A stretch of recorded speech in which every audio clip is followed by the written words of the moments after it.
సిలువ ధ్యానం గురించి మనం తెలుసుకున్నాం, నేర్చుకున్నాం, ధ్యానించాం.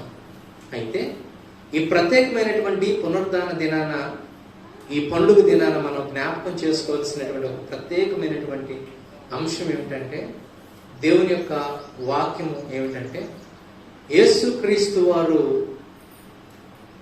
సమాధిలోనికి వెళ్ళి మరలా 3వ దినమున ఆయన తిరిగి లేస్తానని చెప్పినటువంటి ప్రవచన లేదా ప్రవక్తల మాటలన్నిటిని బట్టి ఆయన సమాధిలో నుంచి తిరిగి లేచాడు. యేసు ప్రభు వారిని సిలువేసిన తరువాత రోమీల ఆచారం ప్రకారం, యూదుల ఆచార ప్రకారం, రోమీల ఆచార ప్రకారం ఏంటంటే, ప్రొద్దు కొంగకు ముందే ఎవరినైతే సిలువేస్తారో, ఎవరినైతే సిలువు మీద ఉన్నారో వారిని ప్రొద్దు కుంగేంత వరకు ఆ సిలువు మీద ఉంచకూడదు. ముందుగానే వారిని కిందకి దించేయాలి. ఒకవేళ చనిపోకపోతే వారిని కాళ్ళు విరగగొట్టి ఆ మనిషిని ఆ సిలువను దించుతారు. రోమీల కాలంలో జరిగినటువంటి కొన్ని సంఘటనలు మనం జ్ఞాపకం చేసుకుంటే, రోమీల కాలంలో కొంతమందిని సిలువుకి వేసిన తరువాత ఆ సిలువకు ఉన్నటువంటి వ్యక్తిని అలాగ వదిలేసేటువంటి వారట. కాకులకి, గద్దలకి వారు ఆహారమై ఉండేటువంటి వారు. అలాగ భయంకరమైనటువంటి చిత్రహింసలకు వారు గురి చేసి సిలువలో వేలాడుతున్నటువంటి వారిని ఆ రీతిగా వదిలేసేటువంటి వారు. అయితే యేసుక్రీస్తుని సిలువేసిన తరువాత యేసుక్రీస్తు వారి యొక్క శరీరం కొరకు ఆతురత పడినటువంటి ఒక యోధుడిని, అరిమతయి యోసేపుని కనుక మనం చూస్తే, ఆయన తెగించి పిలాతు వద్దకు వెళ్ళి యేసుక్రీస్తు శరీరాన్ని అడిగి ఆయన తీసుకుని వచ్చి పరిమళ సుగంధ ద్రవ్యాలతో ఆ శరీరాన్ని లేపనం చేసి దానంతా కూడా తెల్లని నార వస్త్రాన్ని చుట్టి తన కొరకు తొలిపించుకున్నటువంటి రాతి సమాధిలో యేసుక్రీస్తు వారిని ఉంచడం జరుగుతుంది.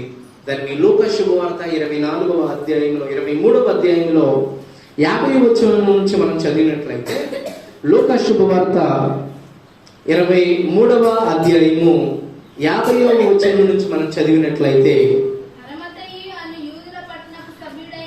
అరిమతయి అను యూదుల పట్టణ సభ్యుడైన యోసేపు అను ఒకడుండెను. అతడు సజ్జనుడు, నీతిమంతుడనై ఉండి వారి ఆలోచనకు వారు చేసిన పనికి సమ్మతింపగా దేవుని రాజ్యము కొరకు కనిపెట్టుచుండెను వాడు.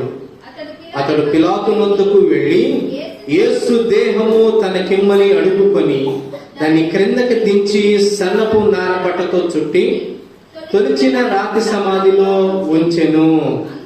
అందులో ఎవడునూ అంతకు ముందు మునిపెన్నడూ ఉంచబడలేదు. ఆ దినము సిద్ధపరచు దినము, విశ్రాంతి దినారంభము కావచ్చెను. అప్పుడు గలిలయ నుండి ఆయనతో కూడా వచ్చిన స్త్రీలు వెంట వెళ్ళి ఆ సమాధిని, ఆయన దేహమును ఎలా ఉంచబడినో చూచి తిరిగి వెళ్ళి సుగంధ ద్రవ్యములను, పరిమళ తైలములను సిద్ధపరిచి ఆజ్ఞ చొప్పున విశ్రాంతి దినమున తీరికగా ఉండెను. అరిమతయి యోసేపు గురించి మనం ఇక్కడ చదువుకున్నట్లయితే దేవుని కొరకు తెగింపు కలిగినటువంటి వ్యక్తిగా మనం చూస్తూ ఉన్నాం. మా యేసుక్రీస్తు శరీరాన్ని తీసుకొనటానికి, సిలువ మీద నుంచి దించటానికి ఎవరు కూడా సాహసించలా. కానీ అరిమతయి యోసేపు అనేటువంటి ఈయన దేనికోసం ఎదురు చూస్తున్నాడట? దేవుని రాజ్యము కొరకు.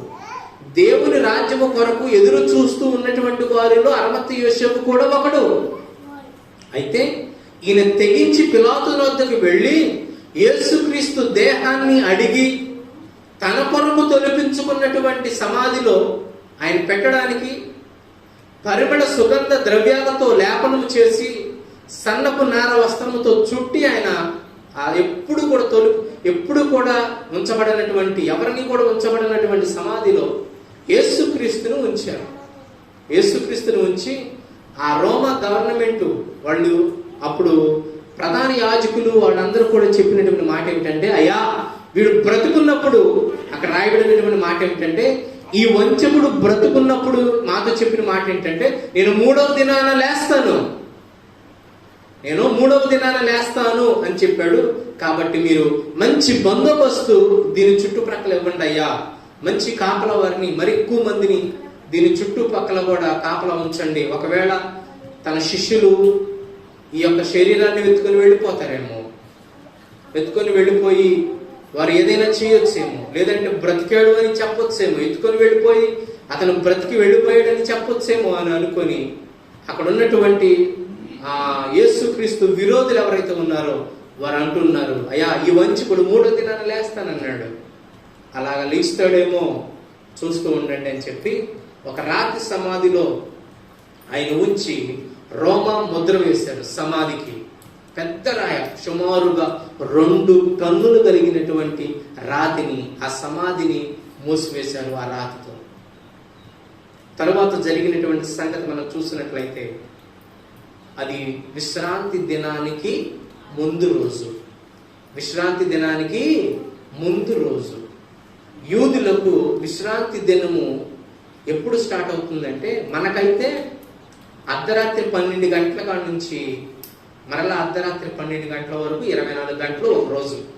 కానీ యూదులకి సాయంత్రం 6 గంటల నుంచి మరలా సాయంత్రం 6 గంటల వరకు ఒక రోజు. వారి రోజు ప్రారంభం సాయంత్రంతో ప్రారంభం అవుతుంది. శుభ శుక్రవారం ఆయన చనిపోయారు. ఆయన క్రిందకి దించుతున్నారు. సుమారుగా 3 గంటలకు ఆయన చనిపోయారు. 3 గంటల తర్వాత వారందరూ వచ్చి, సైనికులు వచ్చి ఆయన చూచి బళ్ళెంతో పొడిచి చివరి రక్త బొట్టు వరకు కూడా ఆయన కాచే అంతవరకు కూడా ఆయన పరిశీలించారు, చూచారు. తరువాత ప్రొద్దు కుంగిపోతుంది. వారికి విశ్రాంతి దినము ప్రారంభం కాబోతుంది. ఈ విశ్రాంతి దినం ప్రారంభం కాబోతుంది కాబట్టి హడావుడిగా అరమతి యోసేపు వెళ్ళి ఆయన అడిగి, పిలాతుని అడిగి ఆ శరీరాన్ని తెచ్చుకొని హడావుడిగా సమాధిలో పెట్టారు. కానీ ఈ విశ్రాంతి దినము గడిచిపోయిన తరువాత దినము ఏం జరిగినటువంటి సంగతి మనం చూసినట్లయితే 24వ అధ్యాయంలో శుభవార్త మనం చూద్దాం. 24వ అధ్యాయము మొదటి నుంచి మనం చూసినట్లయితే, ఆదివారమున తెల్లవారుచుండగా ఆ స్త్రీలు తాము సిద్ధపరిచిన సుగంధ ద్రవ్యములను తీసుకొని సమాధి యొద్దకు వచ్చి సమాధి ముందర ఉంచిన రాయి దొరలింపబడుట చూచి లోపలికి వెళ్ళిరి గాని ప్రభువైన యేసు దేహము వారికి కనబడలేదు. ఏం చేశారంటే వారు విశ్రాంతి దినం గడిచిపోయిన తరువాత, వారికి ఎప్పుడు విశ్రాంతి దినము? శనివారం వారికి విశ్రాంతి దినము. ఆ రోజులో వారు ఏ పని కూడా చేయలేదు. గడిచిపోయిన తర్వాత ఆదివారం తెల్లవారుజామునే వారు వెళ్ళి వారు సిద్ధపరిచినటువంటి పరిమళ సుగంధ ద్రవ్యములను సరిగా ఆ శరీరానికి అప్లై చేయడానికి, ఆ శరీరానికి పూయటానికి వారు వెళితే ఆ సమాధి ఏమైపోయిందండి? తెరవబడింది. ఆ సమాధి తెరవబడింది. యేసుక్రీస్తు చెప్పిన మాటలు నెరవేరినాయి. తండ్రి యొక్క చిత్తం నెరవేరింది. ప్రవక్తల నోట నుండి వచ్చినటువంటి మాటలు నెరవేరినట్లుగా మనం ఈ లేఖన భాగంలో మనం చూస్తూ ఉన్నాం. నిజంగా ఆయన మరణించి మన కొరకు, మన పాపముల కొరకు ఆయన సిలువలో మరణించి తిరిగి లేచి పునరుద్ధానుడు అయ్యాడు. అయితే ఈ స్త్రీలు వెతుకుతూ ఉన్నారు, కానీ ఆయనకు కనబడలేదు. ఎవరికి కూడా వారు కనపడలేదు. యేసు ప్రభువారు అక్కడ లేరు. యేసు ప్రభువారు మరలా స్త్రీలు వెళ్ళి శిష్యులకు చెప్పినప్పుడు, ఆ శిష్యులు కూడా వచ్చి చూసినప్పుడు లోపల ప్రేత వస్త్రము తప్ప ఆ ప్రేత వస్త్రము కూడా ఇదిగో అలాగా మడిచి పక్కన పెట్టినట్లుగా ఉంది. తల వైపున ఒకడు, కాళ్ళ వైపున ఒకడు కూర్చొని చెబుతున్నారు, అయ్యలారా మీరెందుకు సజీవుడైనటువంటి వారిని ఇక్కడ వెతుకుతున్నారు? అమ్మా, ఎవరైనా సజీవులైనటువంటి వారు సమాధుల్లో ఉంటారా? ఉండరు. దేవదూతులు కూడా వారితో చెబుతున్నటువంటి మాట ఏమిటంటే, సజీవుడైనటువంటి వారిని మృతుల్లో ఎదుగుతున్నారేంటి, సమాధిలో ఎదుగుతున్నారేంటి? ఆయన చెప్పిన మాట మీకు గుర్తు లేదా? ఆయన లేచాడు, ఆయన లేచాడు. ప్రవక్తల నోట పలికినటువంటి మాట ఆయన నెరవేర్చాడని ఆ దేవదూతలు వారికి చెప్పినప్పుడు వారు విభ్రాంతి పొందినట్లుగా మనం చూస్తూ ఉన్నాం. ఇంకా ఆయన చూడండి, ఆ 24వ అధ్యాయం మనం చూసినట్లయితే 6వ వచనంలో ఆయన ఇక్కడ లేడు, ఆయన లేచి ఉన్నాడు. ఆయన ఇంకా గలిలయలో ఉన్నప్పుడు మనుష్య కుమారుడు పాపిష్ఠుడైన మనుషుల చేతికి అప్పగింపబడి సిలువ వేయబడి 3వ దినమందు లేవవలసి ఉన్నదని ఆయన మీతో చెప్పిన మాట జ్ఞాపకము చేసుకునడని వారితో చెప్పెను. తర్వాత వారందరూ కూడా జ్ఞాపకం చేసుకున్నారు. నిజంగా ఆయన లేచాడు అని నమ్మారు. కానీ ఆయన అయితే వారికి కనపడట్లేదు. అయితే చూడండి, ఒకసారి 11వ వచనం కూడా చదవండి, అదే అధ్యాయం. అయితే వారి మాటలు వీరి దృష్టికి వెర్రి మాటలు కనబడెను కనుక వీరు వారి మాటలు నమ్మలేదు. అయితే పేతురు లేచి సమాధి వద్దకు పరిగెత్తుకుని పోయి వంగి చూడగా నార బట్టలు మాత్రము విడిగా కనబడెను. అతడు జరిగిన దానిని గురించి ఆశ్చర్యపడుచు ఇంటికి వెళ్ళెను. అదే దినం ఆ స్త్రీలు వెళ్ళారు, చెప్పారు. ఎవ్వరు కూడా నమ్మలేదు. వెర్రివాళ్ళు మాట్లాడినట్లుగా మాట్లాడుతున్నారు ఏంటి అనుకున్నారు. తర్వాత పేతురు గారు వచ్చి చూశారు. సమాధులకు వచ్చి చూస్తే కేవలం నారవస్త్రం మాత్రమే అక్కడ ఉంది. నారవస్త్రం మాత్రమే ఉంది. తర్వాత ఏమైపోయారో అని, ఏమైపోయిందో అని ఆలోచించుకుంటూ వెళ్తున్నాడు. కానీ అంతకు ముందు యేసుక్రీస్తు వారు తమతో ఉన్నప్పుడు చెప్పినటువంటి మాటలను మాత్రం జ్ఞాపకం చేసుకోవాలి. తర్వాత అదే రోజు అదే దినమందు 13వ వచనం చూడండి. ఇదిగో ఆ దినమందే వారిలో, ఎవరిలో? యేసుక్రీస్తు శిష్యులలో, ఆయన వెంబడించినటువంటి వారిలో, ఆ దినమందే వారిలో ఇద్దరు యెరూషలేమునకు ఆమడ దూరమున ఉన్నటువంటి ఎమ్మాయేను ఒక గ్రామమునకు వెళ్ళుచు జరిగిన సంగతులన్నిటిని గురించి ఒకరితోనొకరు సంభాషించుచుండిరి. వారి శిష్యులు ఒకరితోనొకరు జరిగినటువంటి సంభాషణ అంతా కూడా ఆయన వింటూ ఉన్నాడు. వారిద్దరితో పాటు యేసుక్రీస్తుని వెంబడించినటువంటి వారితో పాటు యేసు కూడా ఆ వారితో వెళుతున్నాడు. కానీ ప్రక్కనే ఉన్నటువంటి యేసుక్రీస్తుని వారు గ్రహించరు. యేసుక్రీస్తు అని వారికి తెలియదు. వింటున్నాడు. చాలా రోజులు, చాలా సంవత్సరాలుగా, చాలా నెలలుగా వెంబడిస్తున్నటువంటి దేవుని బిడ్డలైనటువంటి విశ్వాసులకు కూడా దేవుడు మాతోనే ఉన్నాడన్న సంగతి చాలా మందికి తెలియదు. యేసుక్రీస్తుతో అనుసరించినప్పటికీ, పేరుకి క్రైస్తవులు అయినప్పటికీ, దేవునితో సహవాసం కలిగినటువంటి వారుగా కనబడుతున్నప్పటికీ కూడా, దేవుడు వారి పక్కనే ఉన్నప్పటికీ కూడా వారు గ్రహింపలేనటువంటి స్థితిలో అనేక మంది మనుషులు ఉన్నట్లుగా మనం చూస్తూ ఉన్నాం. యేసుక్రీస్తు దేవుడిని ఎరుగుతారు, చెబుతారు, కానీ వారి ప్రక్కనే ఉన్నటువంటి దేవునిని మాత్రం వారు వెరుగరు. ఈ ఇరువురు శిష్యులు కూడా జరిగిన సంగతి అంతా కూడా, యూదులు ఏ రీతిగా కుట్ర పన్ని యేసుక్రీస్తును సిలువనెక్కించారో, ఏ రీతిగా అన్యాయపు తీర్పు పొందాడో, యేసుక్రీస్తు చెప్పినటువంటి మాటలన్నింటినీ జ్ఞాపకం చేసుకుంటూ, జరిగిన సంగతులన్నింటినీ తలపోసుకుంటూ ఎమ్మాయి గ్రామంలో నడుచుకుంటూ వెళుతున్నాడు. వారితో పాటు యేసుక్రీస్తు కూడా ఉన్నారు. వారి ఇరువురు మాట్లాడుకుంటూ యేసుక్రీస్తు కూడా మధ్యలో వచ్చి వారితో ఇన్వాల్వ్ అయ్యాడు. వారితో మాట్లాడుతున్నాడు. అయ్యా, నీకు ఈ సంగతి తెలీదా? ఏ సంగతులయ్యా అని అడిగితే, అదేంటయ్యా, నీకు ఒక్కడికే తెలీదా ఏంటి ఈ విషయాలన్నీ? ఇదిగో అనే అందరికీ తెలుసు, నీ ఒక్కడికే తెలియలేదు యేసుక్రీస్తుని సిలువేసినట్లుగా, నీ ఒక్కడికే తెలియలేదా అని చెప్పినట్లుగా వారితో మాట్లాడుతుంటే, వారు యేసుక్రీస్తుని అంగీకరించక, లేదంటే యేసుక్రీస్తుని గుర్తుపట్టకుండా వారు కనులు ఏమైపోయినాయి అంటండి? మూయబడిని. ఒకసారి చదవండి, ఆ మాట చదవండి ఒకసారి. వారు సంభాషించుచు ఆలోచించుకొనుచుండగా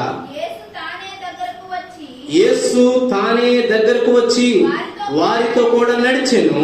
అయితే వారు ఆయనను గుర్తుపట్టలేకుండా వారి కనులు మూయబడిను. ఏమైపోయిందంటండి?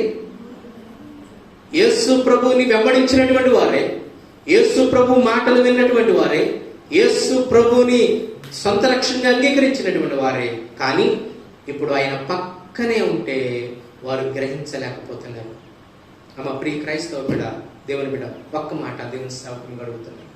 ఈరోజు మనం కూడా లోకానుసారమైనటువంటి జనులకు మనం ఏ రీతిగా మనం కనపడుతున్నామంటే దేవునిని ఎరిగిన ప్రజలుగానే మనం కాపాడుతున్నాం.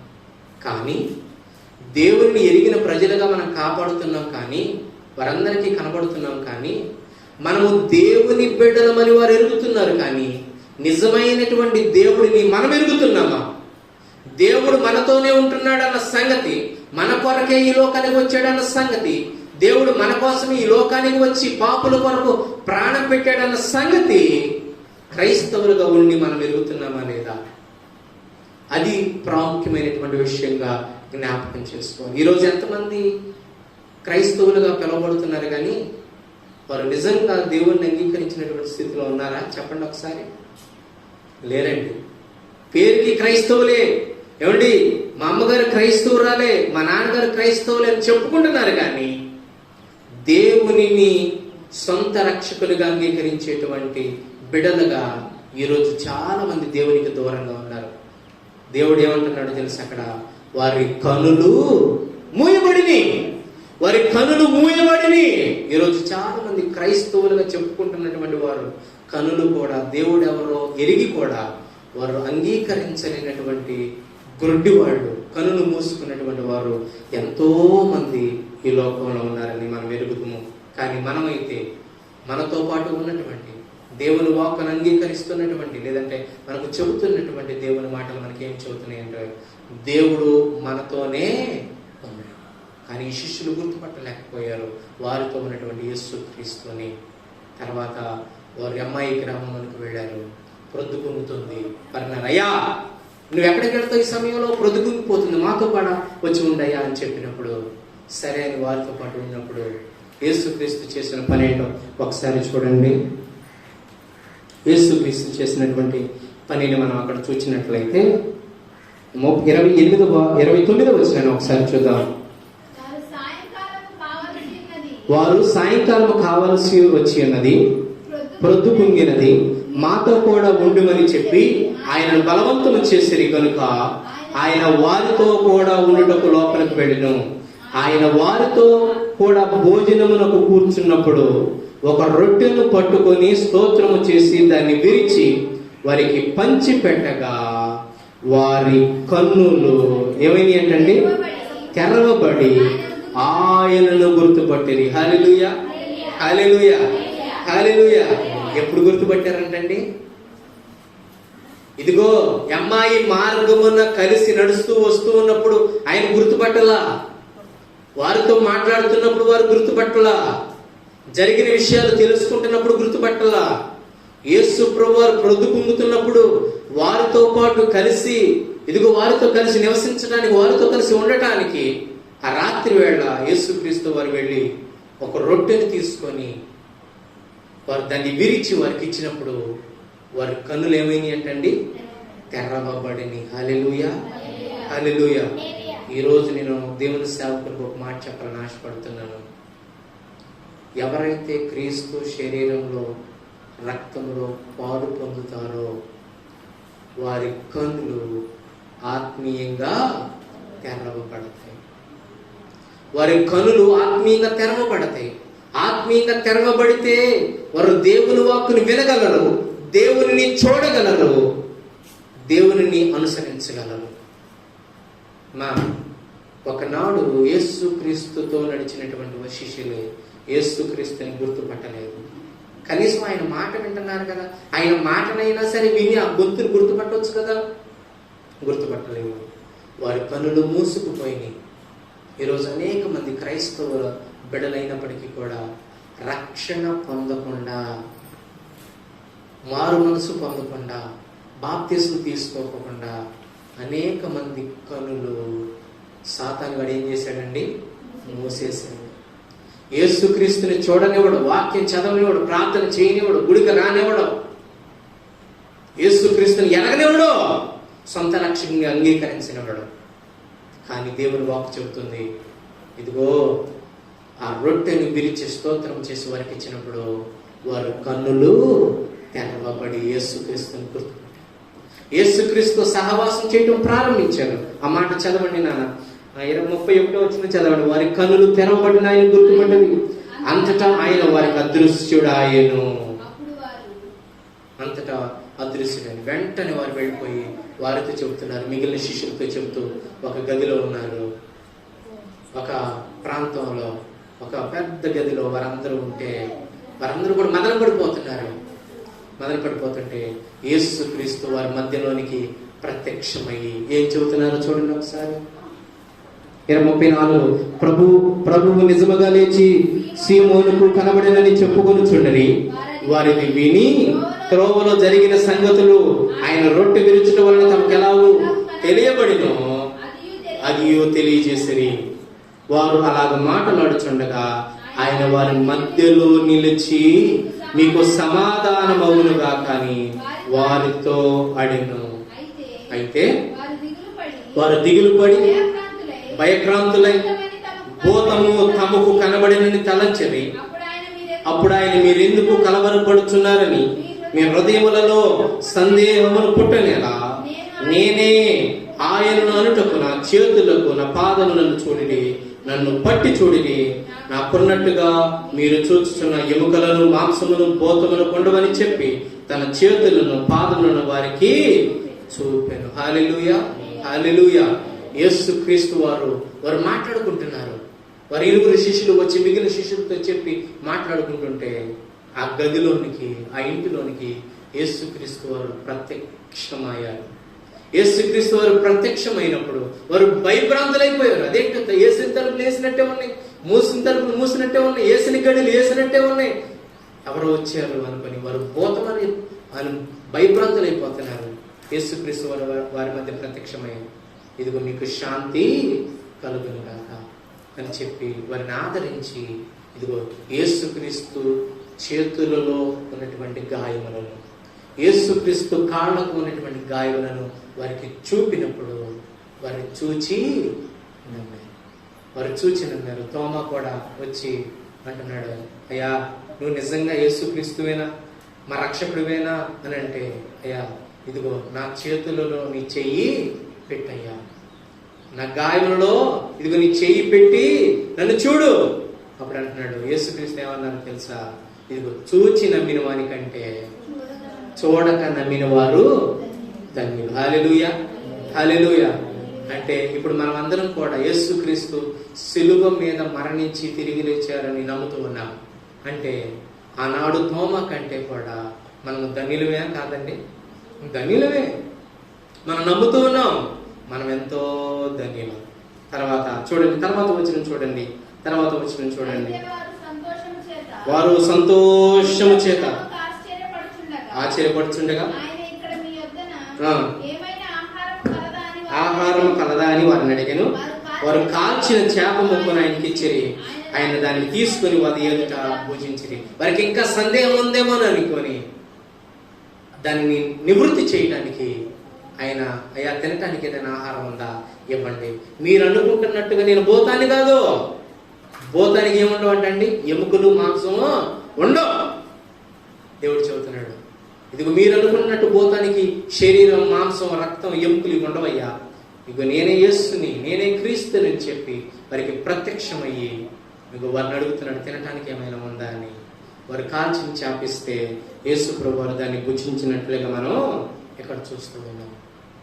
తర్వాత వచ్చిన చదవండి. అంతటా ఆయన మోషే ధర్మశాస్త్రములో ప్రవక్తల గ్రంథములలో కీర్తనలను నన్ను గురించి రాయబడి ఉన్నవన్నీ నెరవేరవలనని నేను మీ యొద్ద ఉండినప్పుడు మీతో చెప్పిన మాటలు నెరవేరునని వారితో చెప్పాను. అప్పుడు వారు లేఖనమును గ్రహించినట్లుగా ఆయన వారి మనస్సును తెరిచి క్రీస్తు శ్రమపడి 3వ దినమున మృతుల్లో నుండి లేచుననియో యెరూషలేము మొదలుకొని సమస్త జనులలో ఆయన పేరట మారు మనసు క్షమాపణయు పాప క్షమాపణయు ప్రకటింపబడుననియో రాయబడి ఉన్నది. ఈ సంగతులకు మీరే సాక్షులు. ఇదిగో నా తండ్రి వాగ్దానం చేసినది మీ మీదకి పంపుతున్నాను. మీరు పై నుండి శక్తి పొందు వరకు పట్టణంలో నిలిచి ఉండడని వారితో చెప్పాను.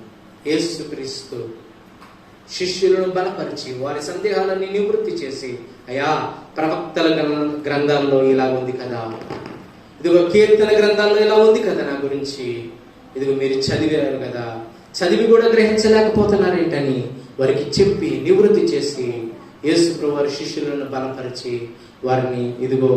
వారిని పాపక్షమాపణ నిమిత్తము, మారు మనసు నిమిత్తము, పాపక్షమాపణ నిమిత్తం ప్రకటింపబడినని వ్రాయబడి ఉన్నది సంగతులకు మీరే సాక్షులని యేసుక్రీస్తు వారిని బలపరిచి, ఇదిగో మీ పై నుండి శక్తి పొందు వరకు ఇదిగో పట్టణంలో నిలిచిఉండడని వారికి చెప్పాను. యేసు ప్రభువు వారు ఆ రీతిగా మరణాన్ని జయించి, సిలువలో ఆయన మరణాన్ని జయించి తిరిగి లేచినట్లుగా మన యొక్క పవిత్ర గ్రంథమైనటువంటి దేవుని లేఖనాలు చెబుతున్నాము. యేసుక్రీస్తు వారు ఈ మరణము ద్వారా మనకు చెప్పవలసినటువంటి బోధ ఏమిటంటే, ఇదిగో ఈ భూమి మీద పుట్టినటువంటి ప్రతి ఒక్కరూ కూడా ఏదో ఒక రోజున మరణించాల్సిందే. కానీ యేసుక్రీస్తు వారు ఇదిగో మరణాన్ని జయించి ఎలాగైతే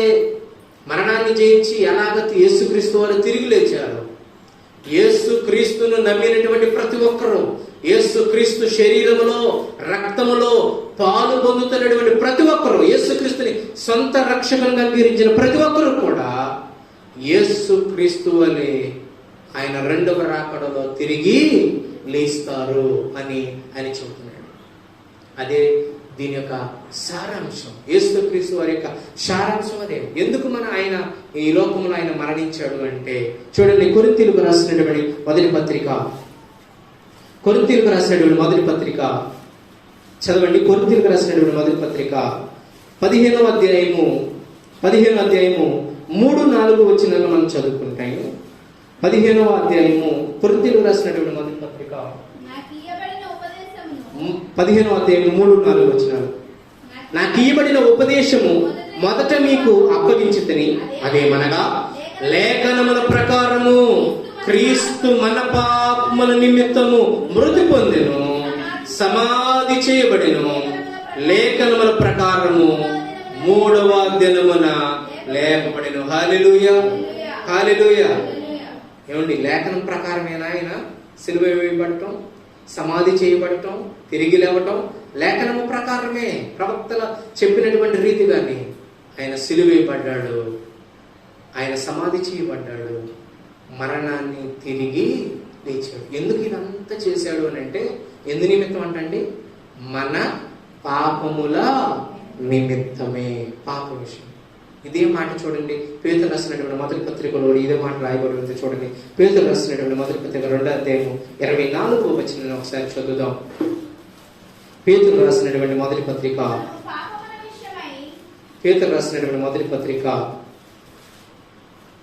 2వ అధ్యాయము 24వ వచనం చదవండి ఒకసారి.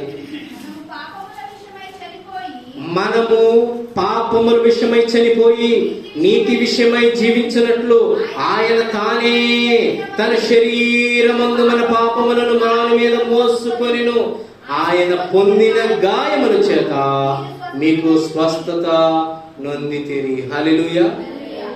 ఎవరు పాపం చేస్తే ఎవరు మోస్తున్నారంట? మనం పాపం చేస్తే యేసుక్రీస్తు వారు మోస్తున్నారట.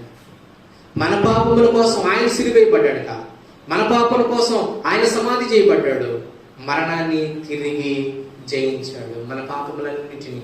ఇదివరకు పాప క్షమాపణ జరగాలి అని అంటే తేపకి మాటికి వారు ఏం చేసేవాడు అంటే గొర్రెను కానీ కోడెను కానీ బలి అర్పించేటువంటి వారు.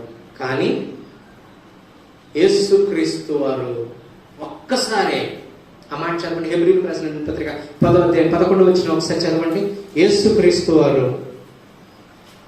ఏ రీతిగా మనలను మన కొరకు బలియాగమయ్యారో 10వ అధ్యాయము 11వ వచనాన్ని మనం చూసినట్లయితే 10-11 మరియు ప్రతి యాజకుడు దినదినము సేవ చేయించు పాపములను ఎన్నటికి తీసివేయలేని ఆ పనులనే మాటికి అర్పించుచూ ఉండును.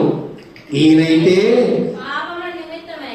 పాపముల నిమిత్తమై సదాకాలము నిలుచు ఒక్క బలిని అర్పించి.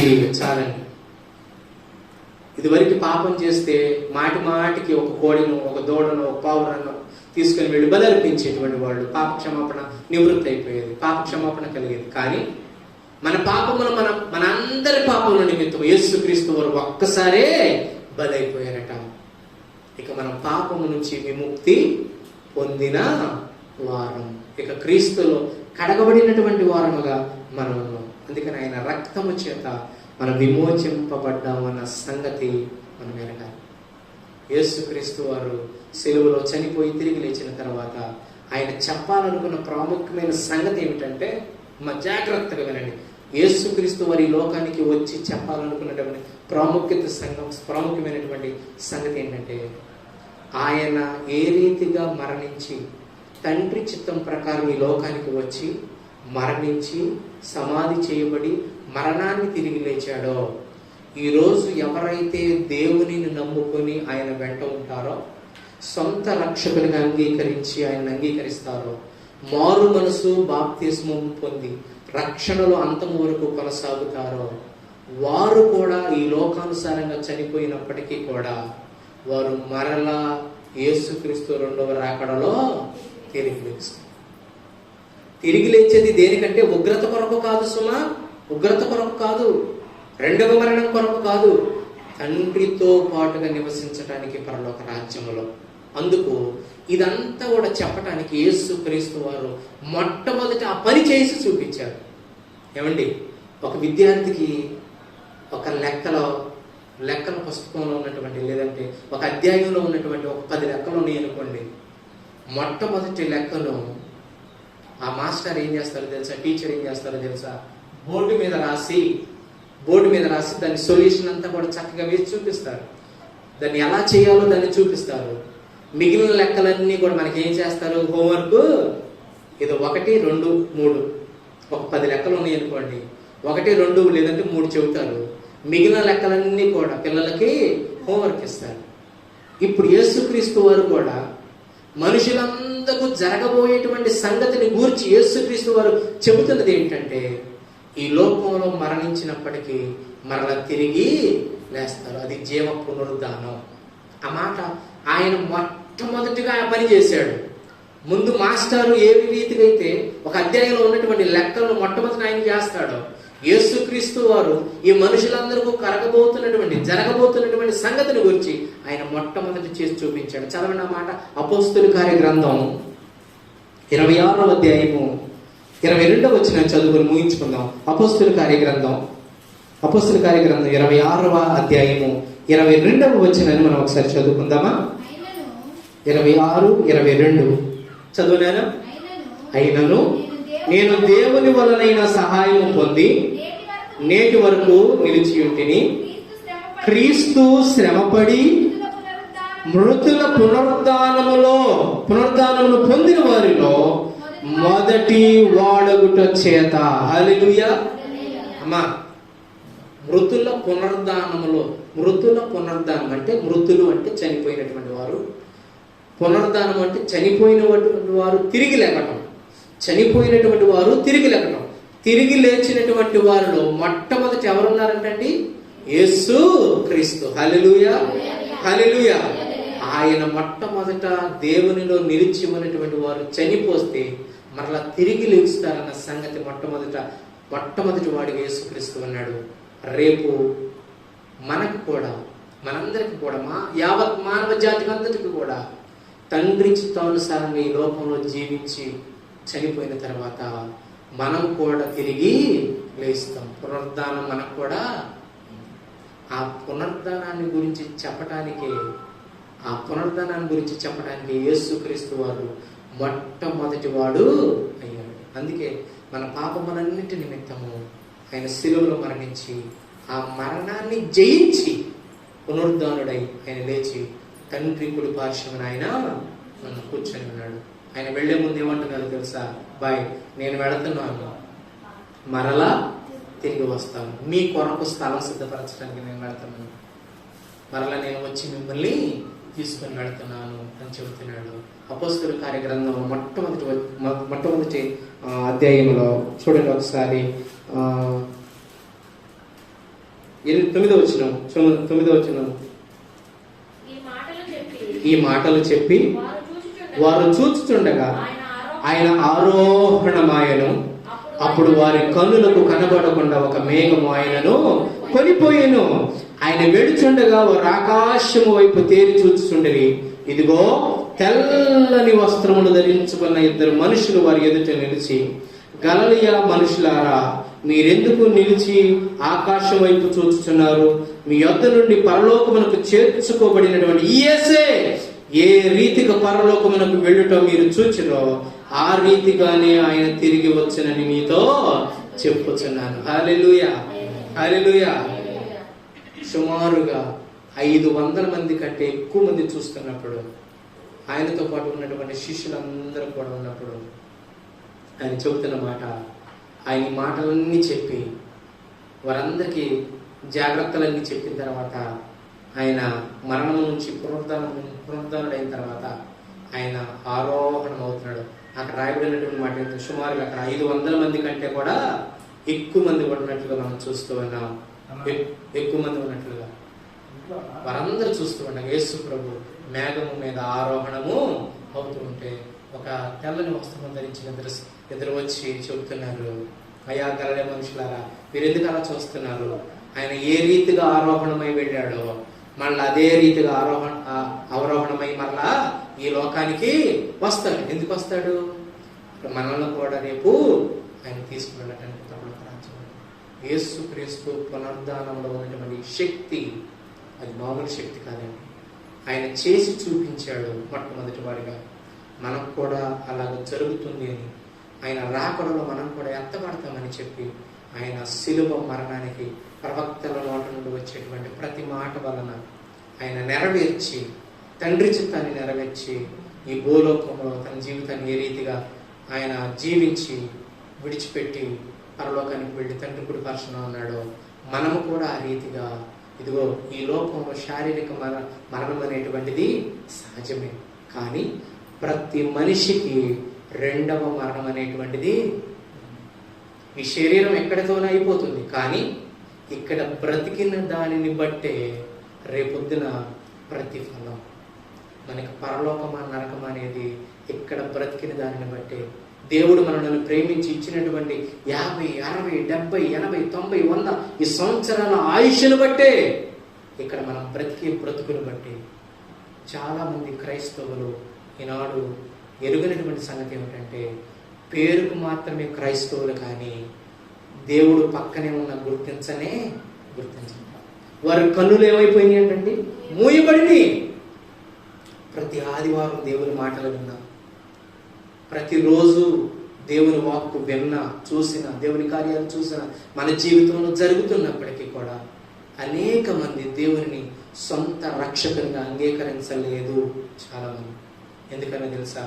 వారి కన్నులు మూయబడి. మరి ఎప్పుడు వారి కన్నులు తెరవబడతాయి అంటే దేవుని సన్నిధికి వచ్చినప్పుడు, దేవుని యొక్క బలలో ఆయన అంగీకరించి ఆయన ఇచ్చినటువంటి ఆహారం పుచ్చుకున్నప్పుడు ఏ రీతిగా వారి కన్నులు తెరవబడినాయో, దేవునితో సహవాసం చేయటం ద్వారా ప్రతి ఒక్కరి కన్నులు తెరవబడతాయి. ఆయన దేవుడిని ఒప్పుకొని ఆయన ఈ లోకంలో బ్రతికినంత కాలం కూడా ఆయన రక్షకుడిని అంగీకరించి మనం ఆయన కొరకు ఎదురు చూసినట్లయితే మనకి కూడా ఒక పునరుద్ధానం ఉంది అని చెప్పి మృతులలో నుండి లేపగలిగినటువంటి వాడు ఆయనే. అందుకని మనందరినీ కూడా మనం ఇప్పుడు ఆయనను ఎరిగినటువంటి మనం ఎలా బ్రతకాలో తెలుసా? పరిమళ వాసనగా బ్రతకాలి. చదవండి, ఆ మాట చదవండి. ఎఫెసీయులకు రాసినటువంటి పత్రిక 5వ అధ్యాయం 2వ వచనం చూడండి ఒకసారి. ఆ మాట చదివి ముగిసుకోగా. ఎఫెసీయులకు రాసినటువంటి పత్రిక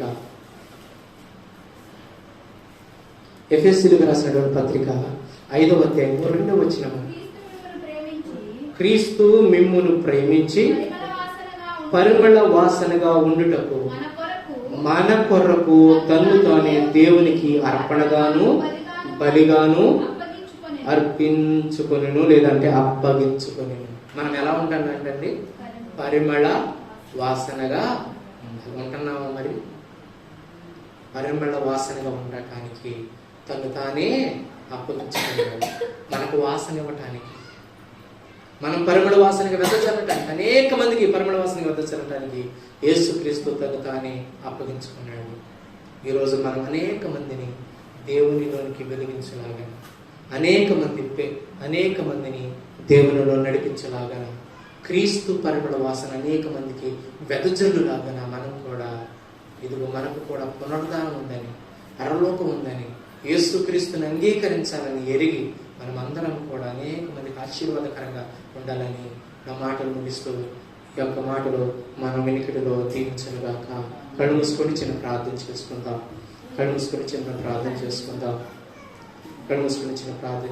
ఇప్పటి వరకు వినేటువంటి వాక్కును బట్టి చిన్న ప్రార్థన. మహాపరిశుద్ధుడా, ప్రేమానమ్మకం కలిగిన తండ్రి, నీకే వందనాలు, కృతజ్ఞతాస్తుతులయ్యా.